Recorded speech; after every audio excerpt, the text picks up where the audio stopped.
Mengapa saya harus turun gunung menghadapi pemilihan umum 2024 mendatang? Saya mendengar, mengetahui bahwa ada tanda-tanda pemilu 2024 bisa tidak jujur dan tidak adil. Dan terkait dengan rapat pimpinan nasional suatu partai hendaknya dipakai untuk menyampaikan politik kebenaran, bukan politik fitnah, bukan politik dengan suara-suara menuduh adanya kebatilan. Ya, buat saya pernyataan dari Bapak SBY ini sangatlah tendensius dan tidak jelas basis datanya. Sembarangan opini tanpa adanya struktur pemikiran yang kuat.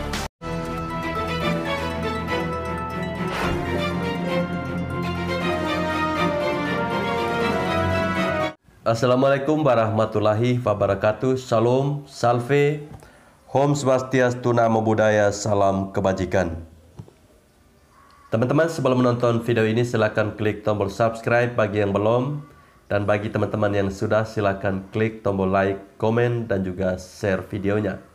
Baik teman-teman, bagaimana menurut Anda ketika SBY mengatain orang lain itu batil? Apakah menurut teman-teman SBY itu lebih jahat? Dia mengatakan bahwa orang lain jahat dengan cara menganggap dirinya ini sebagai orang yang dizalimi oleh penguasa, teman-teman. Menurut SBY katanya ada informasi yang beredar bahwa Demokrat tidak diizinkan untuk mendapatkan kesempatan memilih presidennya di tahun 2024. Padahal kalau kita mau analisis bersama-sama, justru yang jahat adalah SBY itu sendiri. Karena pada saat itu ketika mereka berkuasa, orang-orang partainya lah yang menjalankan fungsi politik mereka untuk membuat presidensial threshold menjadi 20%. Jelas ya? Karena saat itu kita tahu bahwa Demokrat suaranya sangat banyak. Tapi sekarang dia sendiri yang meracau, berkoar-koar tidak karuan, mengatakan bahwa orang yang tidak ingin Demokrat memilih presidennya sendiri di tahun 2024. Ya, buat saya ini adalah sebuah hal yang paling bodoh dilakukan oleh seorang mantan pemimpin yang levelnya mantan presiden. Seharusnya suruh SBY menjadi sosok yang memberikan teladan legowo kepada Prabowo yang saat ini kelihatannya masih kalah terus-menerus secara elektabilitas. Ya, sebagai sama-sama mantan militer, mereka harusnya saling berpelukan dan saling menghibur untuk menjalankan fungsi kerabat di waktu susah.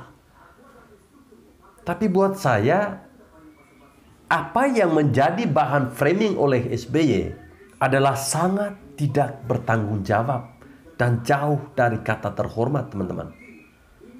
Mungkin orang ini memang memiliki default setting yang memperlihatkan bahwa dia adalah orang yang selalu dizalimi. Mungkin menurut pengalamannya, ketika dia dizalimi, dia bisa mendapatkan simpatik dari rakyat. Tapi bagi saya sekarang sudah beda lagi zamannya. Mau bermain playing victim justru jadi gagal.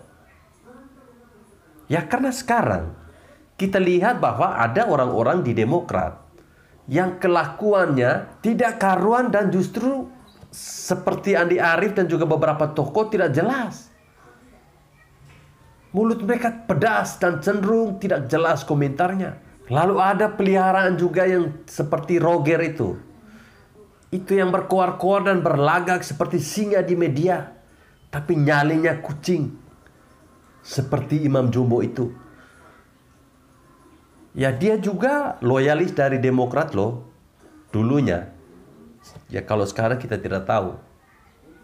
Ya, buat saya apa yang dikatakan oleh SBY dalam pidatonya kemarin itu adalah sebuah bentuk kemunafikan yang hakiki dikerjakan secara terstruktur, sistematis, dan masif. Dia mencoba untuk menggiring opini bahwa ada orang yang jahat tidak ingin Demokrat bebas. Padahal yang bikin Demokrat menjadi hancur seperti yang sekarang, itu adalah orang-orang Demokrat sendiri. Waktu AHY menangis mewek mengatakan bahwa di dalam partainya ada yang kudeta, itu membuktikan bahwa secara internal Demokrat sudah bermasalah. Makanya tidak heran Muldoko langsung isengin partai ini yang isinya adalah bocah-bocah yang bersembunyi di balik orang-orang tua. Partai ini memang bermasalah dari dulu karena memang mereka kepanasan saat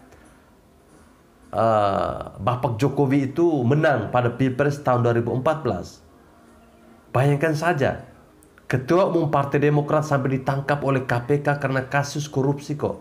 Mau mengatakan Demokrat ini dizalimi. Ya buat saya pernyataan dari Bapak SBY ini sangatlah tendensius dan tidak jelas basis datanya.